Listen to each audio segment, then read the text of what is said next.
નમસ્કાર વિદ્યાર્થી મિત્રો, આજે આપણે નવોદયની અંદર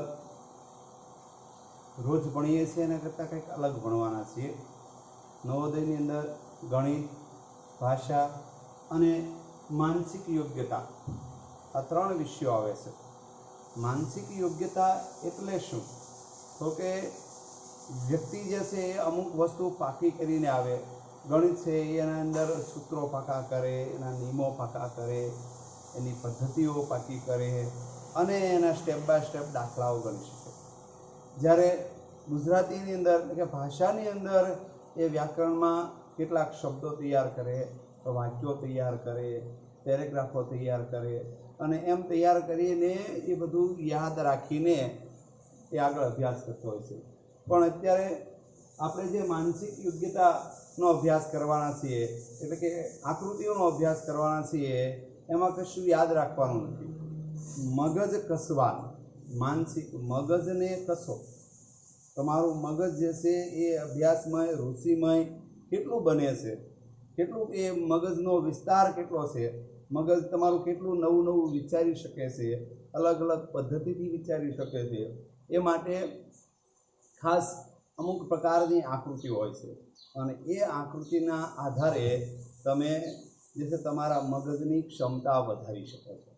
તો આ માનસિક યોગ્યતા એટલે કે મગજનો વિકાસ કરવો, વિસ્તાર કરવો. તો એ માટે નવોદયની અંદર માનસિક યોગ્યતા જે 40 પ્રશ્નો, જેના 40 પ્રશ્નો પૂછાય છે. કેટલા? 40 પ્રશ્નો અને કુલ ગુણ એમના છે 50. ગુણ કેટલા છે? તો કે ગુણ છે 50. પ્રશ્નો 40 અને ગુણ 50. તો દરેક પ્રશ્નનો 1.25 ગુણ છે. કેટલો છે? 1.25. એમ કુલ મળીને ગુણ થાય છે 50. એટલે એ 40 પ્રશ્નો આપણે સોલ્વ કરવાના છે અને એમાં આપણે દરેક એક પ્રશ્ન તમે સાચો જવાબ આપશો તો એનો 1.25 ગુણ તમને મળવાનો છે. હવે માનસિક યોગ્યતાની અંદર 10 વિભાગ આવે છે. 10 પૈકીનો પહેલો વિભાગ જે છે એનો આપણે અભ્યાસ આજે કરવાના છીએ. તો પહેલો વિભાગ છે અલગ પદ શોધો. આપેલ આકૃતિમાં એક પદ જુદું છે, એટલે કે એક આકૃતિનું ચિત્ર બીજા કરતાં જુદું દેખાય છે. તો એ જુદું ક્યું દેખાય છે, કેવી રીતે જુદું દેખાય છે, કેમ જુદું છે, એ સમજવા માટે કેટલાક એમના નિયમો અથવા એમની શક્યતાઓ આપણે જોવી પડે. તો એમની અહીંયા સામાન્ય રીતે મેં 4 શક્યતાઓ તારવી છે. આ ઉપરાંત પણ બીજી કેટલીક શક્યતાઓ હોઈ શકે. 4 જ છે એમ હું નથી કહેતો, પણ મને 4 લાગી છે. એટલે 4 શક્યતાઓને આધારે આપણે આ આકૃતિઓ આપણે શોધવાના છીએ. તો પહેલી શક્યતા કઈ છે? તો કે જો આકૃતિમાં રેખાંકિત કે છાયાંકિત ભાગ હોય તો તેનો આકાર અને સ્થાન ધ્યાનમાં લેવાના. છાંયો એનો જો સરખો હોય, છાંયો એટલે કે પડછાયો સરખો હોય, પછી એમનું સ્થાન અને આકાર જે છે એ જુદા જુદા હોય તો તમારે શું કરવાનું છે? એનો આકાર, જો અહીંયા મેં એક આકૃતિ દોરી છે, એમાં બધા ચિત્રો જે છે તમને બાહ્ય રીતે સમાન દેખાય છે. એના સ્થાન બધાના એક જ સરખા છે, માત્ર સ્થાન ફેરવેલા છે, દિશાઓ ફેરવેલી છે. અહીંયા આકૃતિ છે એની એક દિશા છે, બરાબર? આ પણ સામસામેની દિશા ગોઠવેલી છે. અહીંયા પણ તમે જોશો તો આની દિશા આ બાજુ છે, આની દિશા આ બાજુ છે. આ દિશાઓ બધી ફેરવેલી છે. તો કોઈને કોઈ એક આકૃતિની દિશા અને સ્થાન જે છે એ ધ્યાનમાં લઈશું. કઈ દિશા જાય છે, કયા સ્થાનમાં જાય છે, એના આધારે આપણને ખબર પડશે કે કઈ આકૃતિ જુદી પડે છે. અલગ એટલે જુદી પડતી આકૃતિ શોધવી બહુ સરળ છે, કઈ અઘરું નથી. માત્ર આપણે એને નો અભ્યાસ કરવાનો. અભ્યાસ કેવી રીતે કરવાનો? બસ એક રમત રમતા હોય ને, બહુ યાદ રાખવાનું, ટેન્શન નહીં લેવાનું, મગજની અંદર બહુ ટેન્શન મગજને નહીં આપવાનું, એકદમ શાંત સ્થિતે વિચારવાનું, વિચારીને સમજીને જવાબ આપવાના. અહીંયા તમે જે આકૃતિઓ છે એમાં કશું પાકું કરવાનું નથી, કશું ગોખવાનું નથી. એ ગોખવાનું પાકું કરવાનું એ આ માનસિક યોગ્યતામાં કે ભાષામાં હોતું જ નથી. હા, ગણિતમાં, વિજ્ઞાનમાં, બીજા વિષયોમાં તમે પાકું કરો, ગોખો, સૂત્ર પાકા કરો, ગોખો, તો કદાચ તમને એમ થાય કે આમાં અમને પાકું કરે આવડી જાય. પણ અહીંયા પાકું કરે કે ગોખે આવડશે નહીં, સમજવું પડશે. આ આકૃતિને સમજવી પડશે, ધ્યાનથી જોવી પડશે. આ આકૃતિ કેવી રીતે કામ કરે છે, કેવી રીતે ચાલે છે, કેવી રીતે એના પદ જુદા છે, એ આપણે બધા એના જોવા પડશે. એટલે ખાસ ધ્યાન રાખજો કે અહીંયા કશું જ ગોખવાનું નથી. તો પહેલી શક્યતાઓ તમે જો કે રેખાંકિત આકૃતિ, રેખા અંદર રેખાંકિત કરેલી હોય, પછી સાયો એટલે એનો પડછાયો, એવી ને એવી આકૃતિ અંદર ને અંદર આપણે જોવા મળતી હોય તો એ સાಯಾಂકિત આકૃતિ કહેવાય. અને એમનો આકાર અને સ્થાન એ જે છે એ કંઈક જુદા પડતા હોય ત્યારે એના આધારે એ આકૃતિ આપણે જવાબમાં મળતી હોય છે. બીજી બાબત છે, બધી જ આકૃતિઓના બે સમાન ભાગ કરી શકાય. આકૃતિ જે છે એ કોઈ એક આકૃતિ છે, અહીંયા જો નીચે બીજી આકૃતિ, દાખલા તરીકે તમે ચોરસ દોરો તો આના તમે સમાન ભાગ કરી શકો. ઊભો લીટો કરશો અહીં મધ્ય ભાગમાંથી તો બે સમાન ભાગ કરી શકો. પણ કેટલીક એમાં એવી આકૃતિ છે કે જે તમને સમાન ભાગ તમે કરી શકશો નહીં. દાખલા તરીકે મેં જો આવી આકૃતિ દોરી છે, આ આકૃતિને સમાન ભાગ કરવા છે. અહીંયા ચાર ખૂણા છે, ચાર દિશાઓ છે, પણ તમે ક્યાંય લીટો કરશો અને સમાન ભાગ બની જશે એવું નહીં થાય. જો તમે આ છેડેથી આ છેડે કરશો તો શું થશે? ઉપરનો ભાગ મોટો થઈ જશે, નીચેનો ભાગ નાનો બનશે.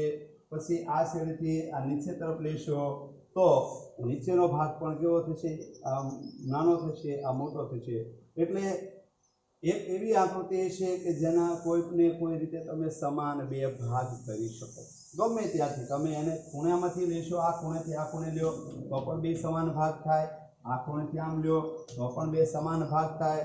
એ જ રીતે વર્તુળ આપ્યું હોય તો વર્તુળના પણ બે ભાગ થઈ શકે. એ જ રીતે ત્રિકોણ તમને આપ્યું હોય તો ત્રિકોણ સરખું હોય, કાટકોણ ત્રિકોણ પ્રકારનું હોય તો સીધે સીધું નીચે દોરો તો એના પણ બે ભાગ બની શકે. આમ બબ્બે ભાગ બની શકે એવી વ્યવસ્થા આ આકૃતિમાં હોય છે, બરોબર ને? તો અહીંયા બધી જ આકૃતિઓ જે છે એના ભાગ સમાન કરી શકાય છે, બરોબર ને? તો આવી બધી આ બાકીની ત્રણ પૈકી આકૃતિ છે એના તમે ભાગ જે છે સમાન કરી શકશો. જ્યારે એક આકૃતિ એવી છે કે જેના ભાગ તમે સમાન કરી શકતા નથી. માટે માત્ર એક જ આકૃતિ આવા બે સમાન ભાગ કરી શકાય એવી હોય છે. એટલે કોઈ એક ચાર પૈકી કોઈ એક આકૃતિ એવી છે કે જેના ભાગ જે છે કેવા થશે? ત્રણ આકૃતિના સમાન થઈ શકશે. જ્યારે એક આકૃતિનો ભાગ સમાન થતો નથી. ખાસ યાદ રાખજો, બરોબર ને? તો આવી રીતે આકૃતિ હોય તો બધી જ આકૃતિ આમ તો આપને કેવી લાગે? જુદી જુદી લાગે.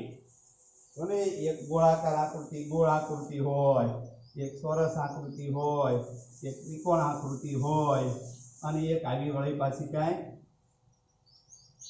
આવી હોય. તો આ બધી જ આકૃતિઓ બધી અલગ છે. અલગ પડતી આકૃતિ તમે કહેશો તો બધી જ અલગ પડતી છે. તો આમાં કેવી રીતે અલગ પડતી આકૃતિ શોધવી? તો કે ભાઈ એને કોઈ પણ એક રીતે તમે બે ભાગ પાડી શકો. તો ને બે ભાગ પાડ્યા, આ પણ બે ભાગ પાડ્યા તો અહીંયા બંનેના ભાગ કેવા થયા? સરખા થયા. પણ અહીંયા તમે કરશો તો એક ભાગ નાનો એક ભાગ મોટો ગમે રીતે. એટલે આ આકૃતિ જે છે શોધવી છે તો આવા કોઈને કોઈ નિયમ પ્રમાણે આપણે શોધવી પડશે.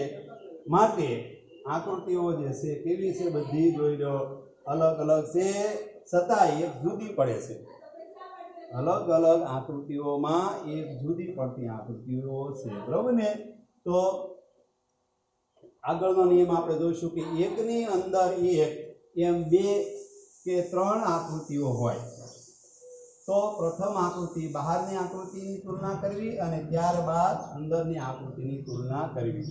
એટલે આપેલી આકૃતિઓ જે છે એ સરખી આકૃતિઓ હશે પણ અંદરની આકૃતિઓ જુદી છે. ઘણી વખત એવું બને કે બાહ્ય આકૃતિ જુદી હોય, ઘણીવાર અંદર આપેલી આકૃતિઓ જુદી હોય. દાખલા તરીકે માની લો કે તમને એક ત્રિકોણ આપ્યું છે, ત્રિકોણની અંદર એક ચોરસ આપ્યું છે અને ચોરસમાં વર્તુળ આપ્યું છે। આગળ વળી પાછી બીજી એક આકૃતિ બનાવશું આપણે કે એની અંદર આપણે ત્રિકોણ આપ્યું છે, ત્રિકોણની અંદર વર્તુળ આપ્યું છે, એની અંદર ચોરસ આપ્યું છે। હજી એક આકૃતિ ત્રિકોણ વાળી આપણે દોરશું। એક ત્રિકોણ આપ્યું છે, અંદર વર્તુળ આપ્યું છે અને એની અંદર આવો સ્ટાર આપ્યો છે, બરાબર।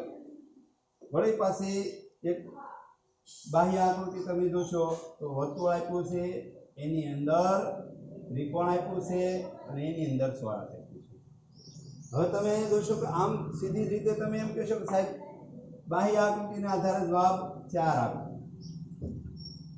પણ માત્ર બાહ્ય આકૃતિને આધારે જવાબ નહીં આપવો, કારણ કે બાહ્ય આકૃતિઓ જે છે એ અંદર પણ આકૃતિઓ છે। જો અહીંયા વર્તુળ છે, અહીંયા વર્તુળ છે, અહીંયા વર્તુળ છે, અહીંયા વર્તુળ છે, એ પહેલા જોવાનું। બાહ્ય આકૃતિ પહેલા ત્રિકોણ ત્રિકોણ ત્રિકોણ ત્રિકોણ, અહીંયા ત્રિકોણ નથી, પણ અંદરની આકૃતિઓ પાછી જોવાની। એવું નહીં કે અહીંયા વર્તુળને આધારે આપને જવાબ મળી ગયો તો ચોથી આકૃતિ જવાબ બને, એમ ન પણ બને। કારણ કે અંદર સાવ જ્યારે જુદી આકૃતિ આપી હોય ત્યારે આપણે એ આકૃતિને જવાબ તરીકે સ્વીકારવી પડે। જો પહેલી આકૃતિમાં બાહ્ય રીતે ત્રિકોણ છે, અંદર ચોરસ છે, એની અંદર વર્તુળ છે, અહીંયા પણ ત્રિકોણ વર્તુળ ચોરસ, અહીંયા ત્રિકોણ વર્તુળ અને સ્ટાર છે। જો આ સ્ટાર જે છે એ બાકીની 3 આકૃતિમાં ક્યાંય નથી, અહીંયા એક આકૃતિમાં સ્ટાર આપ્યો છે, માટે આ આકૃતિ જુદી પડશે। કારણ કે અહીંયા પણ વર્તુળ ત્રિકોણ અને ચોરસ આપેલું છે, આ બાકીના બધા આકૃતિમાં છે, ભલે અંદર કે બહાર, નાના કે મોટા, પણ વધારે જુદી અને વિશિષ્ટ રીતે જુદી આકૃતિ તો કઈ પડે છે? 3 નંબરની આકૃતિ। એટલે ઘણીવાર આવી રીતે આપણે કન્ફ્યુઝ થઈ જઈએ। એટલે હું એમ કહું કે આ આકૃતિ કાંઈ પાકી કરવાની નથી, કાંઈ ગોખવાની નથી, આ તો વિચારવાની, સમજવાની માનસિક તમારી કસોટી છે। તમે કેટલું ઊંડું કેટલું વિચારી શકો, કેટલું સમજી શકો, એ બાબત જોવાની છે અહીંયા આકૃતિમાં। બાકી અહીંયા કાંઈ પાકું કરવાનું, ગોખવાનું, શબ્દો, વાક્યો, સૂત્રો, સંજ્ઞાઓ આવું કશું અહીંયા નથી। કોઈ વસ્તુને ધ્યાનમાં લેવા નથી, બસ માત્ર અહીંયા એક આકૃતિ, 2 આકૃતિ, 3જી આકૃતિ આ બધી જોવાય, પછી એની વિશે વિચાર કરવાનો કે આમાં હવે કઈ આકૃતિઓ જે છે એ આમાં છે, કઈ આકૃતિ આમાં છે, આ આકૃતિ કઈ રીતે ગતિ કરે છે, કેવી આકૃતિ છે, આ બધું લોજિક કરવાનું છે। લોજિક એટલે આપણે આપણી રીતે વિચારવાનું છે, થિંકિંગ, વિચારવાનું, શું આમ આવે તર્ક। એટલે માનસિક યોગ્યતા, તમારી માનસિક યોગ્યતા કેવી છે? જ્યારે સ્પર્ધાત્મક પરીક્ષાઓની આપણે તૈયારી કરતા હોઈએ ત્યારે ખાસ આ વિભાગ ધ્યાનમાં લેવામાં આવે છે। કારણ કે જેમનું માનસિકતા સારી, યોગ્યતા પાત્રતા સારી, એ જ વ્યક્તિની જે છે લાયકાત સારી ગણાય, એની જ લોકો પસંદગી કરે। તમે ધોરણ 5ની પરીક્ષા, 5માં નવોદયની પરીક્ષા આપવાના છો, આગળ તમને એ ધોરણ 6 માટે પ્રવેશ આપે છે। આ કોઈ પરીક્ષા સામાન્ય નથી, આ તો આખા દેશની કેન્દ્ર સરકાર દ્વારા પરીક્ષા છે। એટલે એ કેન્દ્રીયકૃત પરીક્ષા જ્યારે હોય ત્યારે એ માનસિક યોગ્યતાના આધારે વધારે પસંદ કરે। કારણ કે જો અહીંયા 40 માર્ક, 40 પ્રશ્નો શેના છે? માનસિક યોગ્યતાના। કુલ ગુણ 50, એટલે કુલ આખી પરીક્ષા જે છે 80 માર્કની છે, એમાંથી માત્ર 80 પ્રશ્નોની છે, એમાંથી માત્ર વધુમાં વધુ આ માનસિક યોગ્યતાને ધ્યાનમાં લીધું। હું કહેવા કે જેમનું માનસિક વલણ સારું એની બધી જ બાબતો સારી, એટલા માટે આ માનસિક યોગ્યતાના આધારે અહીંયા આપણે આ પસંદગી કરવાની હોય છે। નવોદયની અંદર પણ આવા વિદ્યાર્થીઓની પસંદગી કરવામાં આવે છે। એની અંદર એવું નથી હોતું કે માત્ર કોણ આલો ભાઈ 90 ઉપર પહોંચી ગયા, પણ એનું માનસિક લેવલ કેટલું સારું છે, મગજ કેટલું સારું છે, એ આ આકૃતિને આધારે ખબર પડે, અથવા માનસિક યોગ્યતાના આધારે ખબર પડે છે। આગળ ચોથો ટોપિક જે છે આપણે જોઈએ તો ભાઈ આકૃતિમાં સમાયેલ બે ચિહ્નો એકબીજાની આરસીમાં. હવે આરસી એટલે શું? તો કે છે એવું પ્રતિબિંબ. સામે જે પ્રતિબિંબ બતાય. જોજો ઘણીવાર આપણે પ્રતિબિંબ જોઈએ તો આપણે ડાબા કાનનો સ્પર્શ કરીએ તો આપણે આરસીની અંદર જમણું ઉલટું થોડુંક દેખાય કે સામેની દિશામાં જમણું જે છે પકડ્યું છે. એટલે જેવું પ્રતિબિંબ દેખાય એ પ્રકારનું પ્રતિબિંબ મળતું હોય, એવું જ પ્રતિબિંબ મળતું હોય, અથવા એને પાણીમાં પ્રતિબિંબ. પાણીનું પ્રતિબિંબ ઘણીવાર જો પાણીનું પ્રતિબિંબ અને આરસીનું પ્રતિબિંબ બે અલગ અલગ છે. પાણીનું પ્રતિબિંબ છે એ આ રીતે હોય છે, નજીક વસ્તુ નજીક બતાય, જ્યારે આરસીનું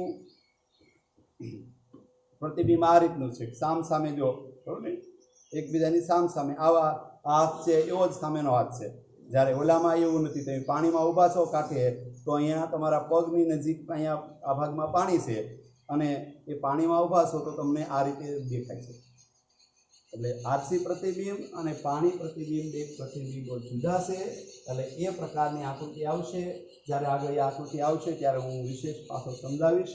પણ અત્યારે ખાસ તમે જોઈ લો કે એની ઉલટી જે દિશા દર્શાવતી હોય એવી આકૃતિને આપણે આરસી અથવા પ્રતિમાવાળી પાણીના પ્રતિબિંબવાળી આકૃતિઓ કહેશું. આરસી એટલે અરીસો. તમારા બધાની ઘરે અરીસો છે. અરીસામાં ઊભા રહીને તમે બધા તમારું પ્રતિબિંબ પહેલાં જોજો. કેવું દેખાય છે? આપણે સી એવા ને એવા દેખાય છે કે કાંઈ ફેરફાર દેખાય છે? થોડીક સ્માઇલ કરો, સ્માઇલવાળો ચહેરો દેખાય. થોડોક ક્રોધ કરો તો ક્રોધવાળો ચહેરો દેખાય. પછી હાથ ઊંચા નીચા કરો તો પણ એમાં પણ ફેરફાર દેખાય. એટલે કે એમાં એવા ફેરફારોને આધારે એ આરસી પ્રતિબિંબવાળી આકૃતિઓ આપણને જોવા મળતી હોય છે. તો ખાસ આ નિયમોને ફરી પાછા એકવાર આપણે જોઈ લઈએ કે અલગ પદ શોધો. અલગ એટલે આપેલ ચિત્ર પૈકી એક ચિત્ર એવું છે કે બીજાઓ કરતા જુદું છે. આમ તો દેખાવમાં સરખું જ લાગે. ઘણીવાર જો અમુક વસ્તુઓ સરખી દેખાય, તેમ છતાં કોઈ નિયમ અનુસાર ગતિ કરે છે. પહેલામાંથી બીજામાં, બીજામાંથી ત્રીજામાં, ત્રીજામાંથી ચોથામાં તમે આગળ આગળ હાલતા જાઓ તો એમ એ ગતિ કરતું હોય છે. અને એ ગતિ કરતું હોવાના કારણે એ પ્રતિબિંબ જે છે કેવું દેખાય છે? કોઈ પ્રતિબિંબ જુદું દેખાય છે. જો આકૃતિમાં રેખાંકિત કે છાयांકિત ભાગ હોય તો તેનો આકાર અને સ્થાન ધ્યાનમાં લેવાના. બંને સરખા ચિત્રો છાयांકિત એવું ને એવું ચિત્ર દેખાય તો હવે ક્યાં છે આનું સ્થાન? ક્યાં છે? દાખલા તરીકે વર્તુળનું સ્થાન કે અંદરના ભાગમાં છે કે બહારના ભાગમાં છે? તો ને અહીંયા જો વર્તુળ છે બહારના ભાગમાં છે, અહીંયા પણ બહારના ભાગમાં છે, તો એ બધું જુદું જુદું આપણે દેખાણું. પણ પછી આપણે અંદર નાના નાના ચિહ્નો જોયા, એના આધારે ખબર પડી કે અહીંયા સ્ટાર છે, માટે આકૃતિ જુદી છે. બાકી તો એને સ્થાન ફેરવેલા છે. જો સ્થાનની વાત કરી છે ને તો ખાસ અહીંયા સ્થાન બધાને ફેરવા છે. આપણે વર્તુળનું, ચોરસનું, ત્રિકોણનું, અહીંયા જો અહીંથી ત્રિકોણનું સ્થાન નાનું થઈ ગયું છે. તો એમ સ્થાનના આધારે પણ જોવું પડે કે આકૃતિ કેવી દેખાય છે. બાકી ચિત્ર છાयांકિત આમ સામાન્ય ચિત્ર એ છે દેખાય છે છાयांકિત કહેવાય. બધામાં ત્રિકોણ તો ત્રિકોણ છે, બધામાં ચોરસ તો ચોરસ છે. તો જુદું ક્યાં છે? તો આકૃતિ 3 ની અંદર એક અંદરનું સ્થાન જે છે એમાં ચિત્ર જુદું છે. એટલે સ્થાનના આધારે આપણને ખબર પડે કે આ ચિત્ર જુદું છે અથવા આ આકૃતિ જુદી છે. ખાસ ધ્યાન રાખજો, બરોબર ને? આમાં ભૂલ કાંઈ ન થાય. ઘણીવાર આવી એકદમ સરળ આકૃતિ આપણને ભૂલ ખવડાવે અથવા આપણી ખોટી પડી જાય. તો ખોટી ન પડે એનો ખાસ ધ્યાન રાખજો. બધી જ આકૃતિઓના બે સમાન ભાગ કરી શકાય. પહેલાં પણ મેં તમને શીખવું, ફરીવાર એની એ જ બાબત શીખું છું. જો અહીંયા માની લો કોઈ આકૃતિ દોરી છે વર્તુળ, તો વર્તુળના બે ભાગ પડી શકે, સરખા બે ભાગ થઈ શકે, બરોબર? રમૂજની રીતે લઈ લો. માની લો કે તરબૂચ લીધું તો તરબૂચના બે સરખા ભાગ થાય કે ન થાય? અત્યારે તરબૂચની સિઝન છે. લંબ ગોળ લીધું, બરોબર ને? તરબૂચ કાંઈ ગોળ હોય નહીં ને, તો એના સરખા ભાગ કરવા તો કરાય કે નહીં? થઈ જાય.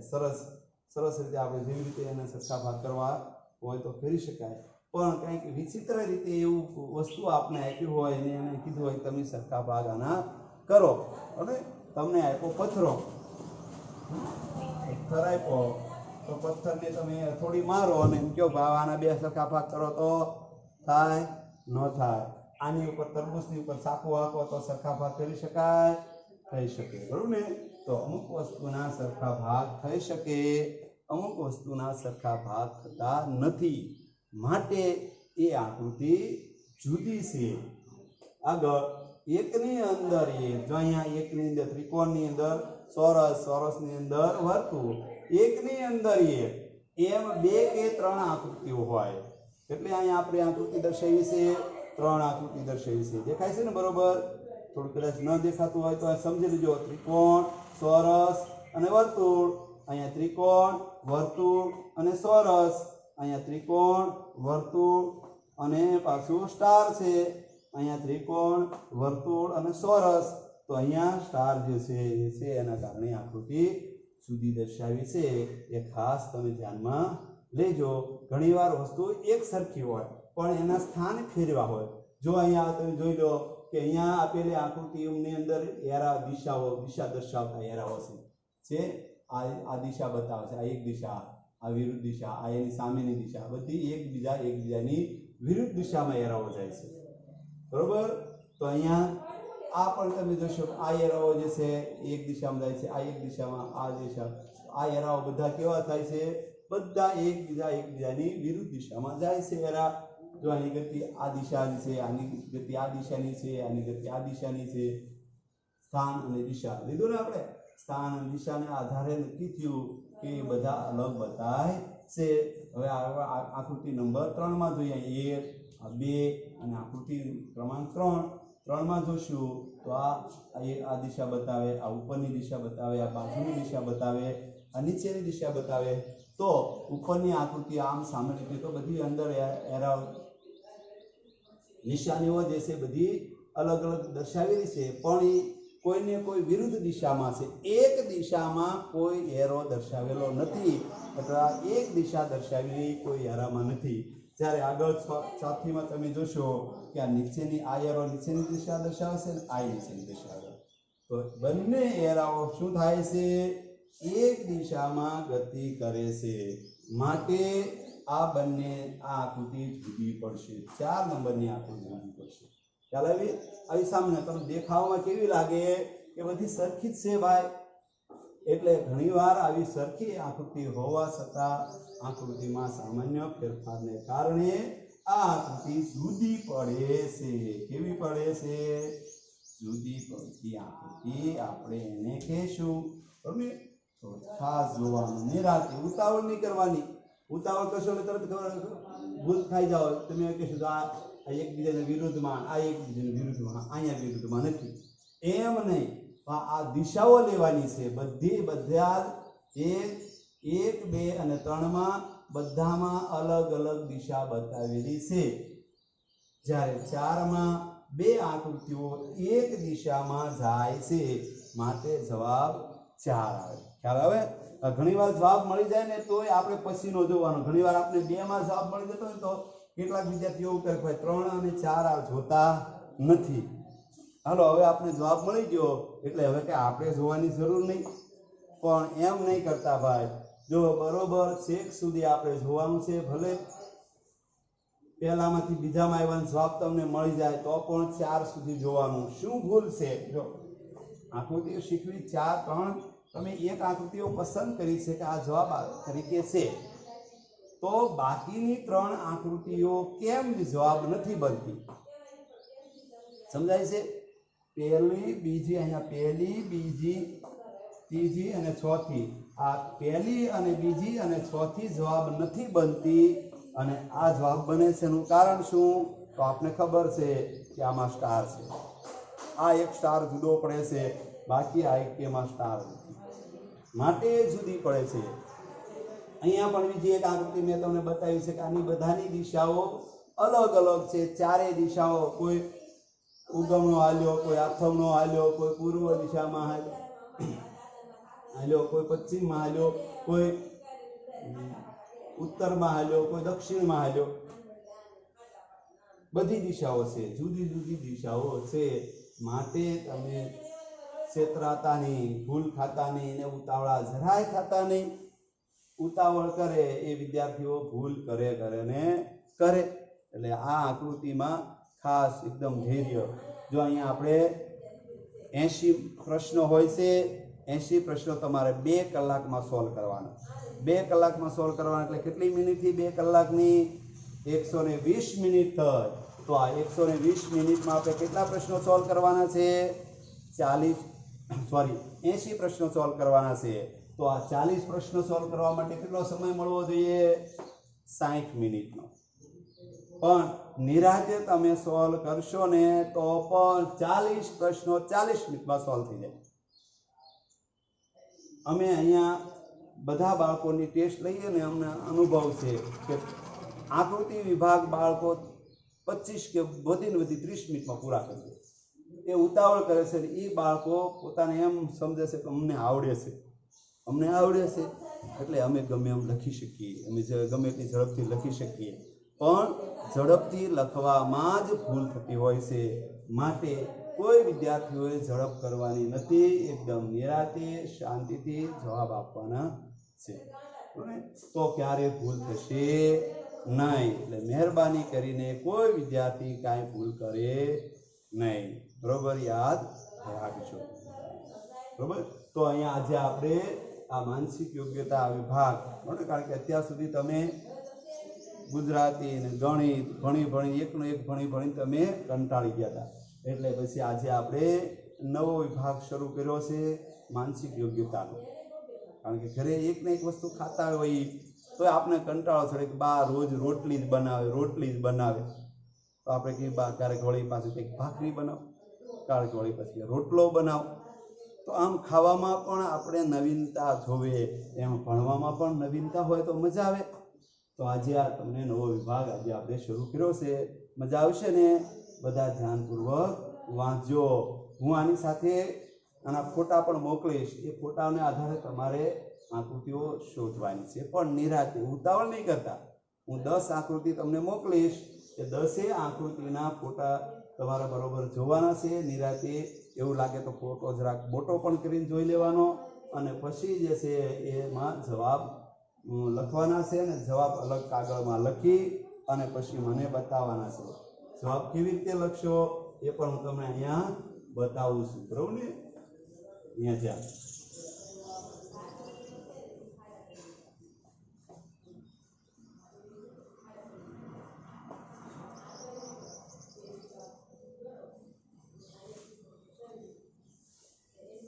જુઓ હવે તો જે જો આપ્યો દાખલા તરીકે 10માં આપ્યો છે દાખલા કે તમને 1 2 3 4 5 6 7 8 9 અને 10 પ્રશ્નોના પૂછ્યા છે.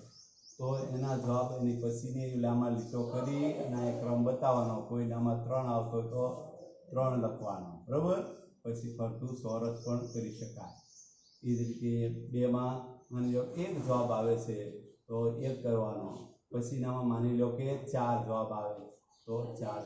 આ પ્રકારે જવાબ લીધો. તો હું તમને કેમ લખવું ને એ ખાલી શીખવાડું છું.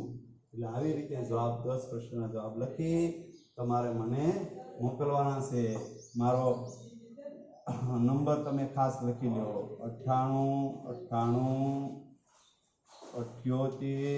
98 78 0500. બરોબર? આ મારો ફોન નંબર છે અને વોટ્સઅપ નંબર પણ આ જ છે. આ નંબર ઉપર તમારે બધા એનો ફોટો પાડી અને વોટ્સઅપ કરી દેવાનું છે. સરસ. મજા આવી ને? આવજો.